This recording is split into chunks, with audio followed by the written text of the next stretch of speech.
Bismillahirrahmanirrahim. This is our ninth session regarding school management, establishment of some new school or the development of some already existing school. Previously, we talked about the syllabus design, and then planning. In planning, we talked about that different calendars, then teaching methodology, and how to develop planners. That regarding planning or planner, we'll go for a separate detailed session on that जी, कि उस पर पूरा एक session होगा कि how to make an effective DLP. ये kindly अपने पास की नोट कर लीजिएगा कि आपका उस पर अलग सेशन होना है कि how to make an effective DLP. अभी एक हम ओवरऑल एक स्केच ड्रॉ करते जा रहे हैं, यानी कौन कौन से मेन सेगमेंट्स हैं और उनको करना कैसे है. प्लानिंग का फेज़ है तो वहाँ कौन कौन सी इंपॉर्टेंट चीज़ें हैं, ठीक है. फिर सब्जेक्ट एलोकेशन क्या होती है, टीचर एलोकेशन की क्या इंपॉर्टेंस है, टाइम टेबल कैसे बनता है. लास्ट सेशन में हमने क्या डिस्कस किया कि that how to prepare a time table. क्योंकि टाइम टेबल जो आप कह लें कि वो एक बैकबोन होती है किसी भी एजुकेशनल इंस्टीट्यूट की. टाइम टेबल जितना इफेक्टिव होगा, जितना स्मूथ होगा, जितना बैलेंस्ड होगा, उतना हर चीज़ की एग्जीक्यूशन अच्छी होगी. क्योंकि टाइम टेबल के साथ ही लिंक्ड होते हैं आपके एकेडमिक्स भी, टाइम टेबल के साथ लिंक्ड होती हैं आपकी एक्टिविटीज़ भी, ठीक है. बाकी जो भी प्लान है आपका ओवरऑल करिकुलम जो है उसकी एग्जीक्यूशन के लिए टाइम टेबल एक मेन रोल प्ले कर रहा होता है, जिसमें मैंने डिफरेंट चीज़ों को, डिफरेंट पॉइंट्स को, डिफरेंट सेगमेंट्स को सेटल करना होता है उन स्लॉट्स में जो मेरे पास अवेलेबल हैं, यानी टाइम स्लॉट्स में. नाउ मूविंग अहेड जी, in that school establishment or school management जी, that JDs are very important जी, job descriptions are very important जी. कि जब जॉब डिस्क्रिप्शन क्लियरली प्लान्ड नहीं होगी, नंबर वन, और नंबर टू जब क्लियरली अनाउंस नहीं होगी या कन्वेड नहीं होगी या इन अदर वर्ड उसकी ट्रेनिंग नहीं हुई होगी, तो बहुत सारे इश्यूज बन रहे होते हैं, चीज़ें मिक्सअप हो रही होती हैं. That who is supposed to do what, who is answerable to whom, who is responsible for what ji, who is accountable for what जी. यानी हर एक चीज़ के जब हम चीज़ों के प्रोटोकॉल्स, चीज़ों के नॉर्म्स सेट कर रहे हैं, तो वो ह्यूमन बीइंग्स जिन्होंने उन चीज़ों को हैंडल करना है, जिन्होंने उन चीज़ों को एडजस्ट करना है, उनको प्लान करना है, उनको एग्जीक्यूट करना है, उनको एवेल्यूएट करना है, अगर उनके लिए ही कोई जॉब डिस्क्रिप्शन ना हुई तो how will it work properly जी. डोंट यू थिंक दैट चीज़ें मिक्सअप हो जाएंगी. यानी one person will be relying upon other जी, the other person will be relying upon other. और ये स्कूल्स में मोस्टली या इंस्टीट्यूट्स में मोस्टली ये चीज़ें देखी गई हैं, ये ऑब्जर्वेशन में आती हैं कि that people start shifting the responsibilities. या अगर वो शिफ्टिंग ना भी हो, मैं उसको पॉजिटिवली लेता हूँ कि दैट पीपल आर ऑब्लीवियस, या people are even above that not aware about that और नॉट क्लियरली कन्वेड. मैं बीइंग अ टीचर अगर किसी सिस्टम का हिस्सा हूँ, मुझे उसकी पॉलिसी क्लियरली कन्वे ही नहीं हुई, या मेरी रिस्पॉन्सिबिलिटी क्या है, या मेरे टीचिंग के साथ साथ मेरे और कौन से टास्क्स हैं जो मैंने करने हैं, अगर वो क्लियरली कन्वेड ही नहीं है, तो मेरे ऊपर किसी किस्म का कोई गिला नहीं किया जा सकता कि being a teacher I am not performing my role completely ji. अब उसका स्टार्ट लेते हैं जी कि दैट अब JDs का एक और स्टार्ट लेने से पहले एक और इम्पॉर्टेंट छोटा सा पॉइंट कि that we also call it layers ji, कि हम इसको मैनेजमेंट की लेयर्स भी कह रहे होते हैं. कि that even set that teacher is not just a teacher, ठीक है, principal is not just principal, coordinator is not just coordinator, they are also educational leaders.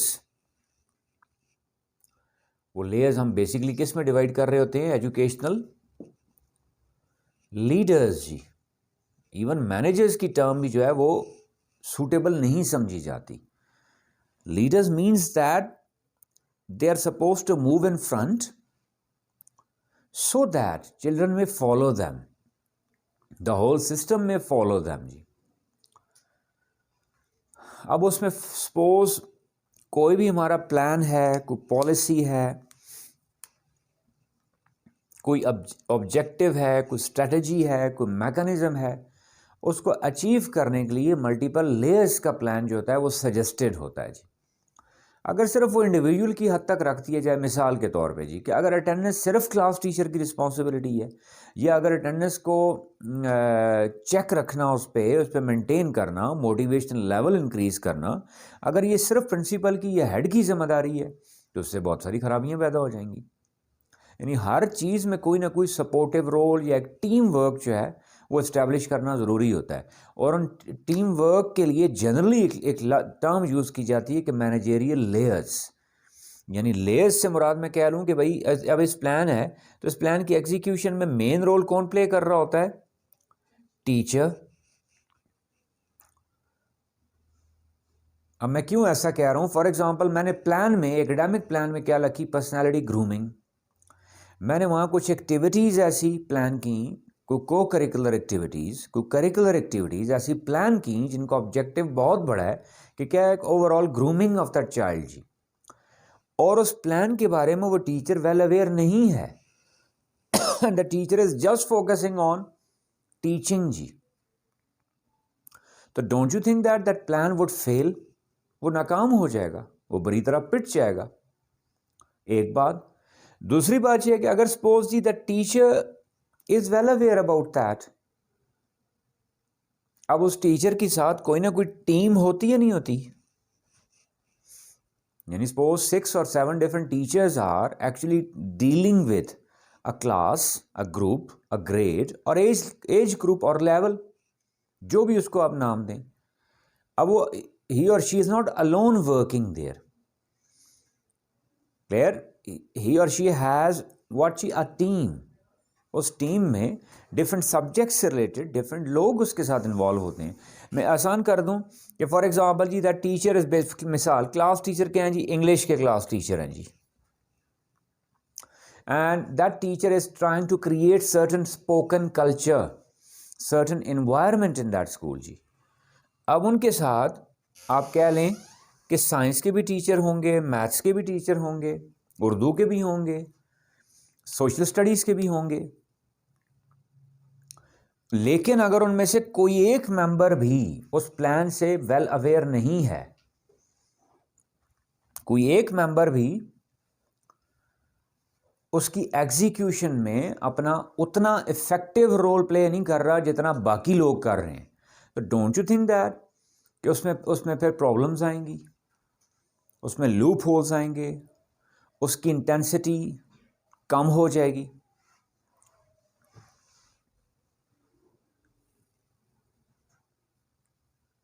Got my point ji? अब आप क्या लें कि भाई, यानी मेन लेयर मैंने क्या कहा? टीचर। उनकी लेयर में क्या है? Can I have one cup of T?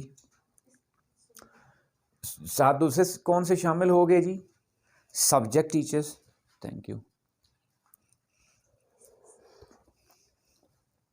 Subject teachers आ गए जी। और फिर उसी लेयर में मैं कह रहा हूं जी, नेक्स्ट एंटिटी जी, कोऑर्डिनेटर्स जी, कोई सेक्शन हेड जी, कोई हेड,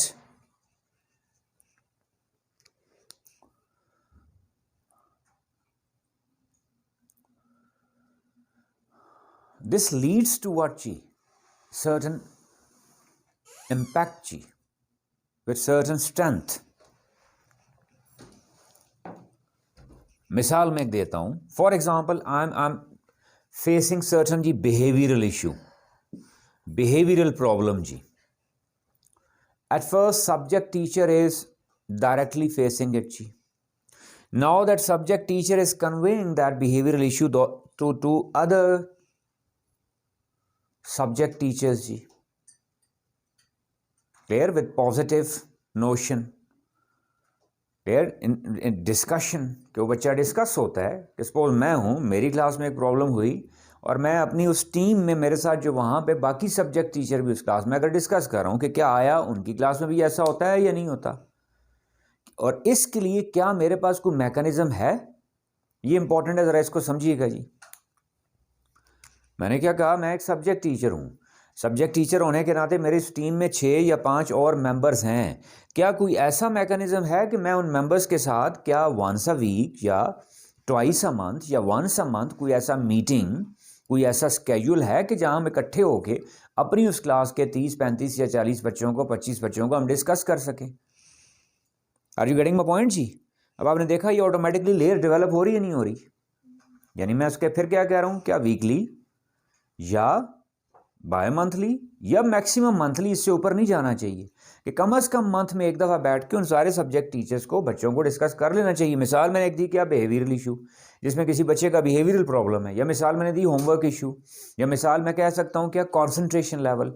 अब जब वो डिस्कस हो जाएगा, डोंट यू थिंक दैट कि सारों की एफर्ट्स उसी एक टारगेट पे आ जाएंगी, बाकियों के भी नोटिस में आ जाएगा।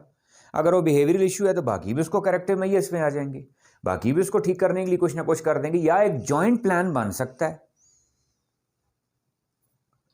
अब इसी को रिवर्स करें कि बाकी उस चीज़ से अवेयर ही नहीं है और मैं अकेला इस एफर्ट में लगा हुआ हूं कि मैं उस बच्चे को ठीक कर लूंगा, क्या ये ज़्यादा इफेक्टिव तरीका है, या 6 के 6 बंदे या 7 के 7 बंदे सारे मिलकर एक एफर्ट कर रहे हैं, वो ज़्यादा इफेक्टिव है? ऑब्वियसली सेकंड ऑप्शन ज़्यादा इफेक्टिव है। क्लियर? फिर उसके बाद अगर मैं कहूँ जी कि that if still that certain issue is there, I am moving ahead जी, that is being conveyed to home जी, कोऑर्डिनेटर। अब फिर इसके लिए मैं क्या कहूँ, यहां साथ ऐड करते जाइएगा जी। मैंने क्या कहा कि मीटिंग्स, क्या कहा मैंने, मीटिंग किसकी जी? ऑल सब्जेक्ट टीचर्स की आपस में, या सब्जेक्ट टीचर से मुराद मैं यहां क्या ले रहा हूं कि जो टीचर्स हैं जो किसी एक क्लास को पढ़ा रहे हैं। फिर इस मीटिंग के लिए क्या कोई ऐसा डॉक्यूमेंट है, कोई ऐसा फाइल है जो हम पहले डिस्कस कर चुके हैं, जिसको हमने क्या कहा था, स्टूडेंट फाइल, स्टूडेंट परसोना। और ये स्टूडेंट परसोना कभी भी इंडिविजुअली डेवलप हो सकता है जी। स्टूडेंट परसोना में फॉर एग्जांपल मैं कह रहा हूँ जी कि बिहेवियरल प्रॉब्लम्स जो हैं उसमें स्टूडेंट परसोना में सारे टीचर्स के मिला के निकालूं तो 3 कॉमन बच्चे निकले। अगर सारे टीचर्स कह रहे हैं कि इन 3 का, इसका मतलब है problem is there, alarming situation is there. दूसरा मैं कहूँ जी फॉर एग्जांपल होमवर्क प्रॉब्लम जी, मेरे पास स्टूडेंट फाइल में मेरी पे होमवर्क इशू आ रहा है, और अगर बाकी 5 टीचर या 6 टीचर कह रहे हैं कि जी उनका होमवर्क इशू नहीं है, तो इसका मतलब है प्रॉब्लम उस बच्चे में नहीं है, प्रॉब्लम मेरी किसी मेथडोलॉजी में है, मेरे मैकेनिज्म में है। अगर बाकी वो 5 टीचर का 6 टीचर्स का होमवर्क सीख कर रहे हैं, उनकी तरफ से क्या रिपोर्ट आ रही है, that he is doing well, तो इसका मतलब इशू किस में है, मेरे में। यानी कहने का क्या मकसद, क्या कि जब मैं लेयर्स के बारे में सोचूंगा तो ऑटोमेटिकली साथ कोई ना कोई पॉलिसी, कोई ना कोई सिस्टम, कोई ना कोई डॉक्यूमेंट डेवलप हो जाएगा, नहीं हो जाएगा। और यहाँ मैं क्या कह रहा हूँ, सब्जेक्ट टीचर मीटिंग सपोज मैं अपने स्कूल में स्केड्यूल कर दीजिए कि वंस अ वीक होनी चाहिए। क्यों? सैटरडे ऑफ रखा हुआ है हमने। जब सैटरडे ऑफ आप रखेंगे तो ये क्या इजीली पॉसिबल है या नहीं है? हर बच्चा इंडिविजुअली डिस्कस हो जाएगा। am I क्लियर जी? अगर वो वीकली नहीं है तो फिर वो बाय मंथली पॉसिबल है, और बाय मंथली नहीं है तो फिर मंथली तो हर सूरत में होना चाहिए। अगर वो नहीं हो रहा तो don't you think that many things will be ignored, जो किसी के नोटिस में आएंगी नहीं। जब एक चीज़ नोटिस में नहीं आई तो उसका सोल्यूशन कैसे निकलेगा, उस पर एफर्ट कैसे होगी? अब उस प्लान में मैंने साथ क्या शामिल कर दिया, किसको जी? हेड्स को भी शामिल कर दिया, because they face public, mostly they are involve in public dealing, parent dealing. अब उस देखें जब हेड्स के नोटिस में आएगा तो ऑटोमेटिकली वो क्या पेरेंट्स के भी नोटिस में आ जाएगा, नहीं आ जाएगा? कंप्लेनिंग मोड में नहीं, विच आई ऑलवेज अपोज जी, कि पेरेंट्स को बुला के मैं शिकायत करूं कि जी आपके बच्चे का बिहेवियर इशू है, this is not the solution. असल तरीका या this is not the right way, this is not the educational norm, this is not the standard. असल तरीका क्या है जी, जिसमें मैं क्या करूंगा, पेरेंट्स के नोटिस में लेके आऊंगा कि ये इशू है, और स्कूल उस इशू को हल करने के लिए ये मैकेनिज्म अडॉप्ट कर रहा है, ये स्ट्रेटेजी अडॉप्ट कर रहा है, which must be there in notice of parents as well, ताकि पेरेंट्स भी सेम पेज पे रहें। कहीं ऐसा ना हो कि वो उस मसले के हल के लिए कोई और तरीका अख्तियार कर रहे हो और स्कूल उस मसले के हल के लिए कोई और तरीका अख्तियार कर रहा हो, जिसमें क्लैश आने की वजह से बजाय फायदा होने के उल्टा क्या हो जाए, नुकसान हो जाए। Are you getting my point ji? कि ये लेयर सिस्टम क्यों जरूरी है, आपके ध्यान में आ रहा है? और इस लेयर सिस्टम में जेडीज जो हमने आज का हमारा टॉपिक है, ये अब समझ में आ रही है आपकी? ठीक है, कि क्या टीचर है तो उसकी जेडीज क्या हैं, उसके साथ बाकी सब्जेक्ट टीचर हैं तो उनकी जेडीज क्या हैं। अगर जेडीज में मैंने सिर्फ ये लिखा हुआ है टीचिंग जी, अगर उन जेडीज में ये वीकली, बाय मंथली या मंथली मीटिंग नहीं है, तो don't you think that there will be a big loophole, ठीक है, बिग फ्लॉ इन सिस्टम जी, ठीक है। वो फ्लॉ मिसकम्युनिकेशन भी कॉज कर सकता है, वो फ्लॉ जो है वो मिसअंडरस्टैंडिंग भी क्रिएट कर सकता है, वो फ्लॉ जो है वो उसकी वजह से फिर आप क्या कह लें कि वो जो एफर्ट्स हैं उनके रिजल्ट्स भी ठीक नहीं है, यानी मिनिमम नुकसान अगर आप ये कह लें कि जो एफर्ट्स की जा रही हैं उनके रिजल्ट्स नहीं आ रहे होंगे। And I believe, I have a faith that every teacher is struggling, कि रूए ज़मीन का हर टीचर मेहनत कर रहा है, हर टीचर काम कर रहा है, तो रिजल्ट हमें माशरे में, सोसाइटी में, स्कूलिंग में नज़र क्यों नहीं आ रहे? उसकी वजह क्या है कि वो मैकेनिज्म कंप्लीट नहीं है। आई क्लियर अप क्लियर जी। अब इसके लिए सारा मैंने कहा, मैंने एक मिसाल दे के ये समझाया कि ये मैनेजमेंट लेयर्स जो हैं ये क्यों ज़रूरी होती हैं। अब इंडिविजुअल कहें जी प्रिंसिपल हैं, तो प्रिंसिपल ने ये सारे मसले खुद हल करने हैं, मुमकिन ही नहीं है। कोऑर्डिनेटर ने हल करने हैं, मुमकिन ही नहीं है। या सिर्फ टीचर ने हल करने हैं, मुमकिन ही नहीं है। Everybody has to work ji in a team। अब उसमें स्टार्ट लेते हैं जी, जेडीज ऑफ और roles of subject teacher. Subject teachers के क्या क्या रोल्स होंगे जी? नंबर 1 रोल जी, जो आपकी टीचिंग स्कीम है जी, पॉलिसी।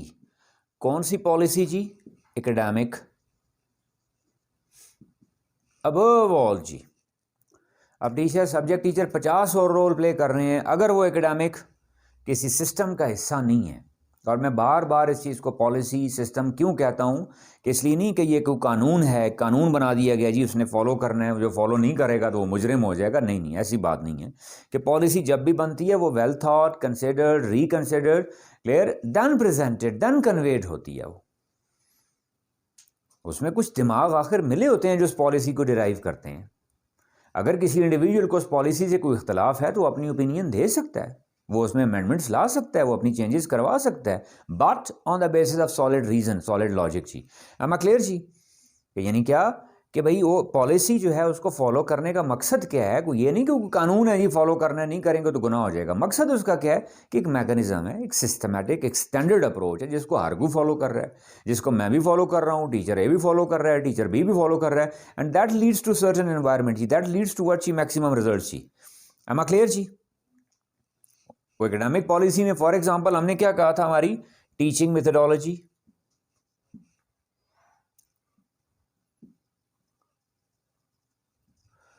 फॉर एग्जाम्पल जी नोटबुक चेकिंग। अब नोटबुक चेकिंग का एक स्टैंडर्ड प्रोसीजर बन गया, उसके कुछ एसओपीज डिसाइड हो गए। अब मैं कहूँ जी टीचर ए अपने तौर पे कर रहे हैं, टीचर बी अपने तौर पे कर रहे हैं, टीचर सी अपने तौर पे कर रहे हैं, तो don't you think that the child will get confused? अब अगर सारों का पैटर्न सेम होगा तो बच्चे को खुद बहुत समझ आ जाएगा कि किस प्रॉब्लम को कैसे हैंडल करना है, किस मिस्टेक को कैसे करेक्ट करना है। मैं मिसाल में करेक्शन की मिसाल दे दूं कि सपोज जी कि पॉलिसी में सेटल कर दिया कि जी राइट नोटबुक के या पेज के राइट मार्जिन में या राइट कॉलम में मैं क्या दूंगा? करेक्शंस जी। मैं क्या दूंगा? करेक्शंस जी। सपोज एक टीचर ए ऐसा कर रहे हैं, टीचर बी क्या कर रहे हैं? वो लेफ्ट कॉलम यूज़ कर रहे हैं, टीचर सी जो है वो कॉलम यूज़ नहीं कर रहे, वो रैंडमली नोटबुक पे कहीं भी किसी भी पेज पे लिख देते हैं। तो आपको ऐसा नहीं लगता कि इससे वो बच्चा डिसिप्लिन नहीं होगा?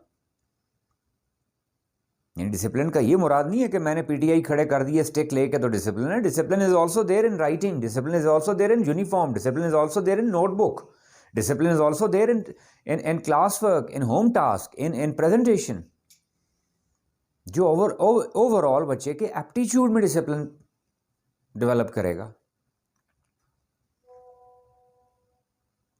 हम क्लियर जी? अब उसी पे मैं कहूँ एकेडमिक्स में पहले मैंने क्या कहा? टीचिंग मेथडोलॉजी, जो हम डिटेल में डिस्कस कर चुके हैं जी, जिस पे अलग पूरा कंप्लीट एक सेशन हमने किया हुआ है जिसकी कुछ वजूहत थी। फिर मैं मिसाल एक दी, क्या जी? नोटबुक जी। मिसाल के तौर पे फिर क्या जी? असेसमेंट जी, how to announce an assessment. अब एक टीचर है जिन्होंने बीच में असेसमेंट का बच्चों को गाइड ही नहीं किया कि असेसमेंट क्या होगी, किन बेसिस पे होगी, किस कंटेंट से होगी, किस टाइप की होगी। क्या वो ऑब्जेक्टिव बेस्ड होगी, सब्जेक्टिव बेस्ड होगी, क्या वो क्रिएटिविटी बेस्ड होगी, क्या वो कंपोजिशन बेस्ड होगी, क्या वो ओरल बेस्ड होगी, रिटन बेस्ड होगी? इसकी भी कोई, अब आप नोट करते जा रहे हैं, हर एक का अलग पॉलिसी डॉक्यूमेंट बनता जाएगा, नहीं बनता जाएगा? इसका मतलब मैं क्या कहूँ जी, मेरी टीचिंग मेथोडोलॉजी, उसका एक डॉक्यूमेंट आ गया। नोटबुक चेकिंग है, उसका एक डॉक्यूमेंट आ जाएगा, जो आपको सारे साथ प्रोवाइड किए जाएंगे जी। ये जितने डॉक्यूमेंट हैं ये आपको प्रोवाइड किए जाएंगे, उनके वो सैंपल्स आपको दिए जाएंगे। फिर असेसमेंट है जी, उसका पूरा एक डॉक्यूमेंट बनेगा जी। पहली बात कि असेसमेंट कब कब होंगी, फिर उन असेसमेंट की अनाउंसमेंट कब होनी है। अब मिसाल में एक छोटी सी दूँ, बाज़ का असेसमेंट क्या है जी, फॉर एग्जांपल मंडे को असेसमेंट स्टार्ट हो रही है जी, पेरेंट्स को कब कन्वे किया जा रहा होता है? सैटरडे को जी, कि आपके बच्चे की मंडे को असेसमेंट है। एक मिसाल। दूसरी मिसाल, बाज़ का जी बच्चे को, पेरेंट को घरों को सिलेबस ही उसका नहीं भेजा गया होता, या स्कीम ही नहीं भेजी गई होती कि वो असेसमेंट होगी तो कहाँ से होगी? क्या वो पूरी बुक में से होगी, क्या वो 2 यूनिट्स में से होगी, वो 4 यूनिट्स में से होगी? ये यूनिट्स में से भी होगी तो वो किस चीज़ की होगी? क्या वो सब्जेक्टिव बेस्ड होगी, ऑब्जेक्टिव बेस्ड होगी? गेटिंग माय पॉइंट जी? यानी उसका भी प्रॉपर कोई डॉक्यूमेंट नहीं होना चाहिए, वो होगा, and that must be there in teachers file.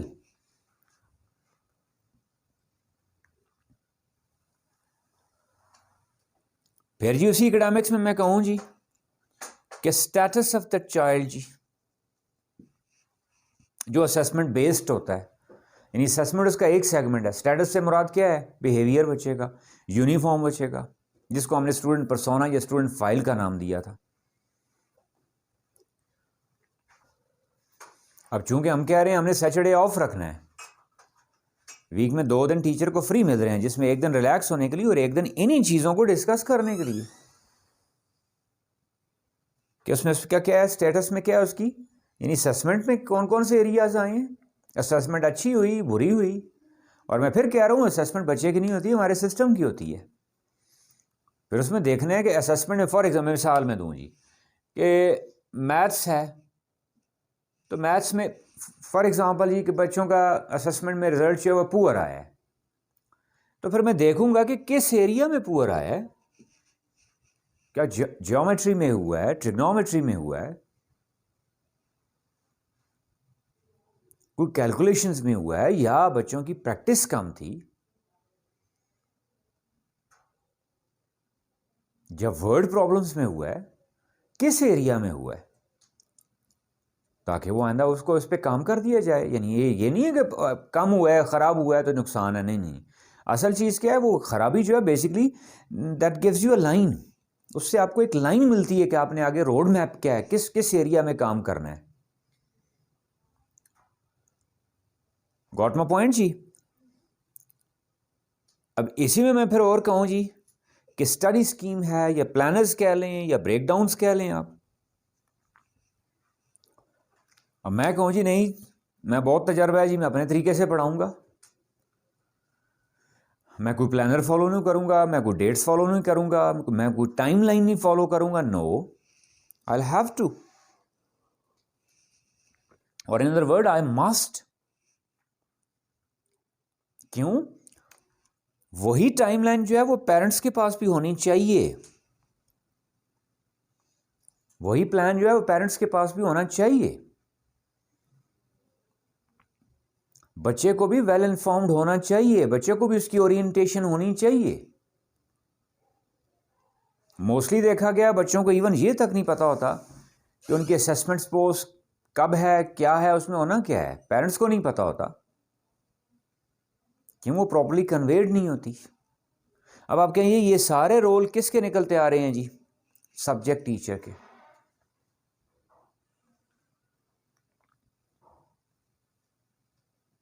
और किस एरिया में, खास तौर पे स्पेसिफिकली किस में जी? एकेडमिक्स में जी।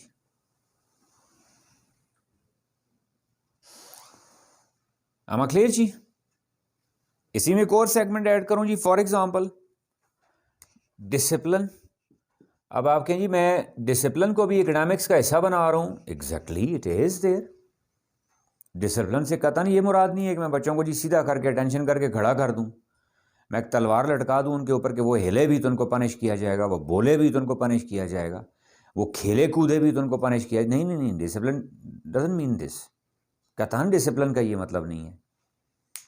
डिसिप्लिन का मतलब क्या है कि that with what status they entered and how much I succeeded in grooming them। कि वो जब एंटर हुए थे स्कूल में, मेरे क्लास में मेरे पास, वो चलते कैसे थे, बोलते कैसे थे, क्या उनमें सिविक सेंस थी, क्या उनमें रैपर को डस्टबिन में फेंकने की सेंस थी, क्या उनमें टाई नॉट को बटन अप शर्ट के ऊपर एडजस्ट करने की सेंस थी, क्या उनकी शर्ट जो है वो टक्ड इन थी प्रॉपरली पैंट्स में,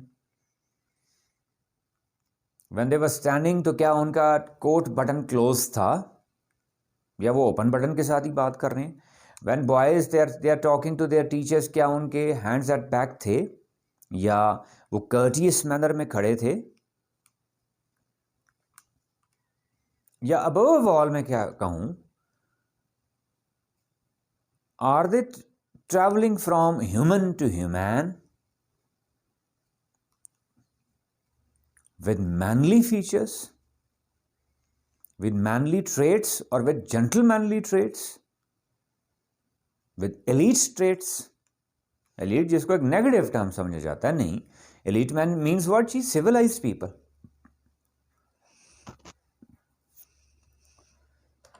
am I clear जी? ये तो एक जनरल ओवरऑल प्लान आप कह लें या बेसिक जो एकेडमिक जिसको आप कह लें, अब along with that ji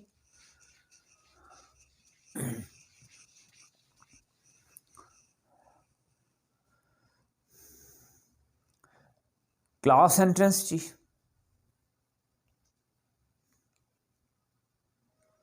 that he or she is supposed to enter the class जी immediately after the bell rings जी। प्रॉब्लम्स आपके यहीं पे, इश्यूज यहीं पे बन रहे होते हैं जी। For example ji, that first slot ends at 8:40 and the subject teacher is entering when जी 8:45। इन्हीं 5 मिनट्स में बहुत कुछ हो जाता है जी। इन्हीं 5 मिनट्स में झगड़े भी होते हैं, इन्हीं 5 मिनट्स में बदतहजीबी भी होती है। when the children remain unattended, यहाँ बहुत important, unattended child is a problem always जी, for himself and for the whole system। unattended क्या है? during the transit phase, जब different slots change हो रही हैं। unattended कब है? early morning, before assembly, after entering the school। unattended उसको कब नहीं रहना चाहिए? during the break। unattended कब नहीं रहना चाहिए? Pack up time. There must be some eye watching him जी। तो उसी में एक इंपॉर्टेंट क्या है कि मैं, अगर मेरी टाइम मैनेजमेंट ठीक नहीं है, मैं अपने लेसन 1 में 40 के बजाय क्या 45 मिनट्स लगा रहा हूँ। पहली बात तो यह मैं किसी और टीचर के 5 मिनट ज़ाया कर रहा हूँ। दूसरी बात यह है कि मैं 5 मिनट आगे जो लेट जा रहा हूँ, उन्हीं 5 मिनट्स के दौरान बहुत कुछ हो जाएगा। am I clear जी? then जी that attendance जी, अटेंडेंस एक उसी वक्त करंट कह लें। मोस्टली ऑब्जर्व किया गया है जी, क्लास के 4 बच्चे क्लास से बाहर हैं और मैंने पढ़ाना शुरू कर दिया है, या मैंने अपनी एक्टिविटीज़ जो भी कह लें आप, वार्म अप है, कुछ स्टार्ट कर दिया है। मैंने ये भी बॉदर नहीं किया नोटिस करना कि क्या मेरे सारे बच्चे मौजूद हैं या नहीं हैं, एक बात। दूसरी बात, जो कल मौजूद नहीं थी उनमें से जो आज मौजूद हैं, क्या वो नोटिस्ड हैं या अननोटिस्ड हैं? Every individual is responsible for this जी। हम क्या करते हैं जी, क्लास अटेंडेंस किसकी जिम्मेदारी है? सिर्फ क्लास टीचर की जी? नो। यानी एक बात पहली क्या कि वो नोटिस्ड है या नहीं है। दूसरी बात, do I have the makeup plan for those who remained absent जी। फॉर एग्जाम्पल, एक बच्चा बीमार रहा जी 1 हफ्ते के लिए, 10 दिन के लिए, महीने के लिए, तो क्या being a teacher do I have some makeup plan? ये एक बच्चा सपोज जी लेट एडमिशन हुआ, क्लासेस मार्च में शुरू हुई, वो एंटर कब हो रहा है? अप्रैल में। अब मैंने मार्च में जो कुछ किया है, how will I make it up? मैं ऐसे क्या स्टेप्स लूंगा? क्या मेरे पास कोई प्लान है? मैंने वो प्लान अपने हेड के साथ डिस्कस किया है? क्या मैंने प्लान बाकी टीचर्स के साथ डिस्कस किया है? क्या मैंने प्लान उस बच्चे के पेरेंट्स के साथ डिस्कस किया है? अगर बच्चा मेच्योर हो रहा है तो क्या उसके साथ डिस्कस किया है कि जो कुछ उसका मिस हुआ है वो कैसे कवर होगा जी।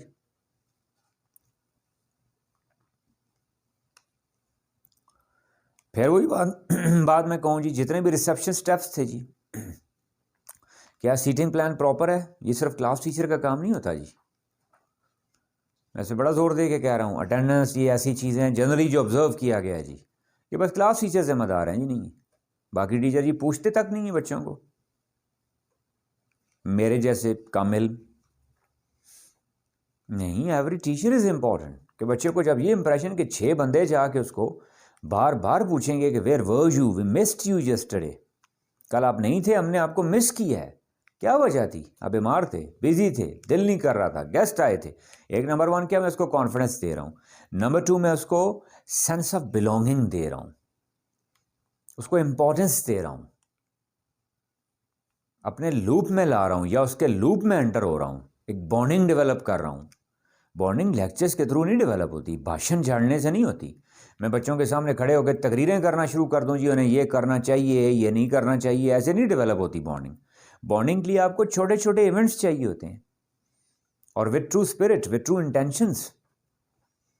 कि जब मुझे वाकई जिस दिन एहसास होना शुरू हो जाएगा कि मेरी क्लास से सपोज कल जी 5 बच्चे एब्सेंट थे और मैं उनके बारे में परेशान होना शुरू हो गया हूँ, तो इसका मतलब है मैंने टीचर बनने की पहला स्टेप तय कर लिया है कि now I am a concerned teacher जी, कंसर्न्ड पर्सन जी, कंसर्न्ड ह्यूमन बीइंग।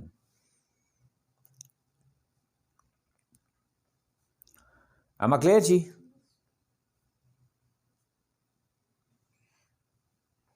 फिर जी ऑफिशियल नॉर्म्स जी, इसी में एक इंपॉर्टेंट बात, या जिसको आप कह रहे हैं कल्चर, सिविलाइज्ड कल्चर जी। अब कल्चर में मुख्तलिफ चीज़ें आ जाती हैं जी, my own language, my own dressing,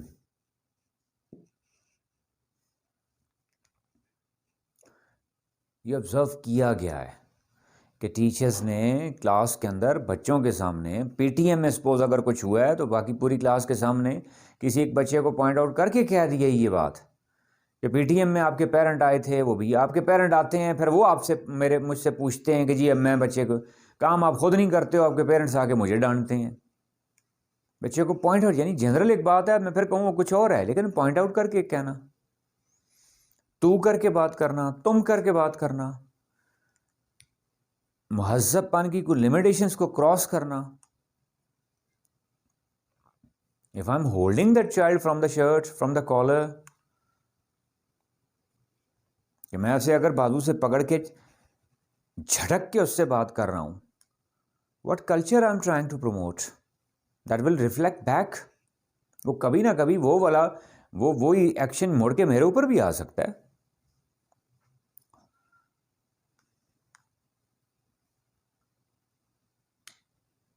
My discussion about other staff ji, other colleagues ji, how am I discussing them ji?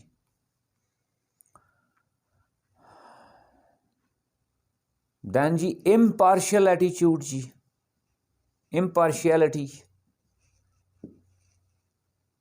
partiality regarding what ji? Number 1, children, they all must be given an equal sense that they all belong to me, they are all important for me. मैं कुछ 2-4 active participant को आंख का तारा बना लूँ, हर चीज़ में उनको backup करूँ, हर चीज़ में उनको अप्रिशिएट करूँ, और जो बच्चा पार्टिसिपेट नहीं कर पा रहा मैं हर बात उसको कहूँ आप तो बोलते ही कुछ नहीं है। मेरी announcements basically kill the talent of the child.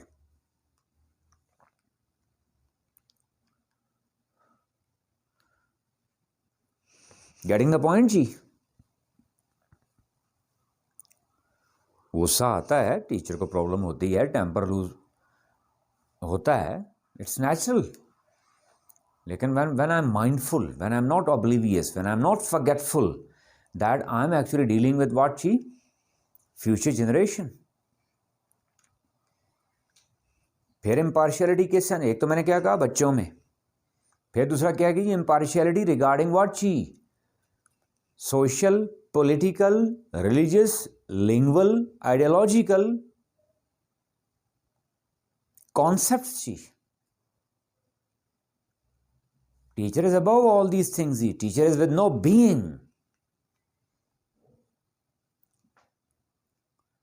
Teacher को gender, sect, language, ideology, doctrine, dogma सबसे आगे निकलना पड़ता है। And on the behalf of my teachers जी, मैं बड़ी जिम्मेदारी से कह रहा हूँ कि टीचर जब एक क्लास में खड़ा है तो वो कोई मुस्लिम, नॉन मुस्लिम, क्रिश्चियन नहीं है, he is just a teacher. वो कोई मेल फीमेल नहीं है, जस्ट अ टीचर। वो कोई पंजाबी, पख्तून, बलोच नहीं है, he is just a teacher. वो कोई शिया, बरेलवी, सुन्नी, देवबंदी नहीं है, he is just a teacher. उसमें एक आर्ग्यूमेंट आता है मेरे पास, सर टीचर का काम तो इसलाह है। इसलाह किस सेंस में है जी? To make him a good human being first, a positive human being first. अगर मज़हब फ़िरके की इसलाह करनी है तो पेरेंट्स घर में आएँ वो करें, या पेरेंट्स घर में कुछ रिलीजियस स्कॉलर का अरेंजमेंट करें, या बच्चे को मदरसे में भेजें वहाँ करें। अगर उसकी पॉलिटिकल आइडियोलॉजी सेटल करनी है तो ये पेरेंट्स फिर घर में कर लें उसको। On the face of earth, there is no such conception, ji, attached with what, ji? Educational norms, schooling norms. Or if you ask me, that school management must ban these things, ji. And the person or the teacher, if found involved in such thing, must immediately be terminated, ji. Immediately. That person doesn't have the right to become a teacher, or that person doesn't have the, what should I call that, clarity to become a good teacher. को वो पहले उनकी अपनी basic conception ही clear नहीं है कि teacher is above all these things. लोग PAT cheap, इमाम गजाली क्लियर, उनके स्टूडेंट्स में क्या हर मज़हब, हर फ़िरके, हर इलाके, हर रंग, नस्ल, हर ज़ुबान के बोलने वाले लोग बैठे होते थे। और सबसे बड़ी बात कि स्कूलिंग इज़ नॉट देयर, कि ये तो स्कूल ने फिर पॉलिसी अपनी डिफाइन करनी है कि क्या उसने कोई मज़हब का कोई फ़िरके को प्रमोट करना है, किसी रंग नस्ल को प्रमोट करना है, किसी कौमियत को प्रमोट करना है। Not at all. Education says that we are just there, ji, just there to promote what, ji? Humanity. To make that child what? A strong human being. जब वो एक अच्छा ह्यूमन बीइंग बन गया तो बाद में वो खुद फैसला कर लेगा कि कौन सा मज़हब ठीक है, कौन सा गलत है, कौन सा फ़िरका ठीक है, कौन सा गलत है, कौन सी पार्टी ठीक है, कौन सी पार्टी गलत है जी। टीचर की रिस्पॉन्सिबिलिटी में ये चीज़ कहीं भी नहीं आती। और ये मैं ख़ास तौर पे इसलिए मेंशन कर रहा हूँ जी कि स्पेसिफिकली जी लैंग्वेजेस में, और लैंग्वेजेस में इवन ख़ास तौर पे लिटरेचर में ऐसे टॉपिक्स आते हैं जिन टॉपिक्स से ऐसी डिस्कशंस निकलने का ख़तरा पैदा हो जाता है। फॉर एग्जाम्पल जी, मिसाल लिख देता हूँ। आई वॉज ऑब्जर्विंग समवेयर जी, लेसन क्या था? Battle of Uhud. थीम उसका क्या था? Concept of obedience. यानी मतलब क्या है कि बच्चों को ये कॉन्सेप्ट देना कि when you get obedient to your elders, आप फ़ायदे में रहते हैं, और जब कभी आप डिसओबीडियंस पे आते हैं तो आपको नुकसान होता है। यानी इतनी सी थीम उसका क्या था, जो जनरलाइज वे में भी डिस्कस हो सकता था। It's a universal theme. Obedience एक यूनिवर्सल थीम है जो हर मज़हब, हर नस्ल, हर फ़िरके, हर कौम के लिए ज़रूरी है, और उन्होंने डिस्कस किया है। हर मज़हब का टॉपिक ये रहा है ओबीडियंस, चाहे वो ओबीडियंस प्रॉफिट सल्लल्लाहु अलैहि वसल्लम की हो, या पेरेंट्स की हो, टीचर की हो, एल्डर्स की हो, वाइज पीपल की हो, स्कॉलर्स की हो, या कोई सोशल मेंबर की भी हो। ओबीडियंस का मकसद क्या है कि कहा इसलिए जाता है कि उस करेंगे तो उससे फ़ायदा होगा, उसकी कोई लॉजिक होती है जो शायद मेरे इल्म में ना हो। मैं अपने बड़ों को ओबीडियंट हो रहा हूँ तो हो सकता है मुझे उस वक्त उस पर्पज़ की, उस ऑर्डर की, जो मुझे ऑर्डर दिया जाए, उसकी लॉजिक क्लियर ना हो, जो वक्त के साथ हो जाएगी, but I must follow it जी। अगर मैं अपने सेंसेस को डंप नहीं करना चाह रहा, आई नीड द लॉजिक, तो आई शुड डिस्कस इट ना। सेंस ऑफ इंक्वायरी इस्टेब्लिश करना है। यानी एजुकेशन का वन वर्ड में कहें, एजुकेशन है ही क्या? To give rise to sense of inquiry.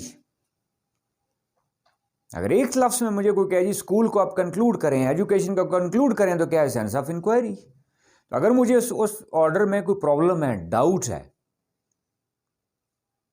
जब मेरे अंदर कोई रिजेंटमेंट जाग रही है, तो आई नीड टू क्लैरिफाई ना, I should demand logic of that. जब मुझे लॉजिक मिल गई तो मुझे उस ओबीडियंस का फायदा पता चल जाएगा। लेकिन एक्चुअली वहां क्लास में हो क्या रहा था? That respected teacher was discussing what she the clash between Christianity and Islam. Lesson क्या है, कितना बड़ा थीम है, कितना लॉफ्टी थीम है, और उसको डिस्कस किस पैटर्न में किया जा रहा था कि clashes between Christianity and Islam जी। और वो मौसूफ इसको अपना एक दीनी फर्ज समझ रहे थे कि उस वक्त वो क्या कि नफरत फैला रहे थे बैनुल मज़ाहिब। The world is talking about harmony between religion जी। बैनुल मज़ाहिब हमांगी की बात कर रहे हैं, और वो उस वक्त किसको प्रमोट कर रहे थे? गैर हमांगी, इवन नफरत को जी। मीन टू से दैट जी कि वो कल्चर कैसे होगा? वो इम्पार्शियलिटी स्टूडेंट्स में, फिर आगे क्या इम्पार्शियलिटी? रिलीजन, कल्चर, मजहब में। Teacher is above all these things जी। That's all for today ji.